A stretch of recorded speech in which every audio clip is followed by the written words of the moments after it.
Hey everyone, this is Matthew Kent. Welcome to Theology on the Ground, a daily thought for my quiet time. Coming at you today out of James 3. Let not many of you become teachers, my brethren, knowing that as such we will incur a stricter judgment. Now, stop right there because that's already a little bit interesting. Why shouldn't many of us want to become teachers? Well, because we would incur stricter judgment. Well, then why wouldn't it be the case that he would advise us, hey, none of you should want to become teachers? So right there, even in the way he phrases it, and he's not going to go into the positive reasons for wanting to become a teacher, but clearly they must exist because some should be teachers, which is good news for me because you could interpret what I'm doing in these videos as teaching. I think that would be right and correct. And so if it were none of you should become teachers, I'd be disobeying that. Of course, we know that teaching is a qualification of an elder in a church. You must be able to teach, so clearly God wants teaching to happen. But there needs to be a certain care that's undertaken because it is a very important thing to do. So here's the justification for a statement. So here's why you'll come in under stricter judgment as a teacher. Here's why you not many should become teachers. For we all stumble in many ways. So you'll come into stricter judgment as a teacher, and since we all stumble in many ways, you're going to stumble and fall into stricter judgment.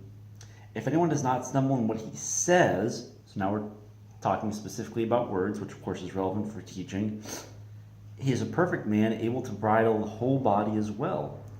Now if we put bits into the horses' mouths so that they will obey us, we direct their entire body as well. Look at the ships also, though they are so great and driven by strong winds, are still directed by a very small rudder, wherever the inclination of the pilot desires. So also the tongue is a small part of the body, yet it boasts of great things. See how great a forest is set aflame by such a small fire, and the tongue is a fire. It goes on for a little while there, next 10 verses or so, next 8 verses or so, something like that, talking about the tongue and how dangerous it is. But I just want to stop there at the bit about it being this outsized tool of destruction. So you have this concept of it's such a small member, such a small part of your body, but it has this outsized capability for destruction.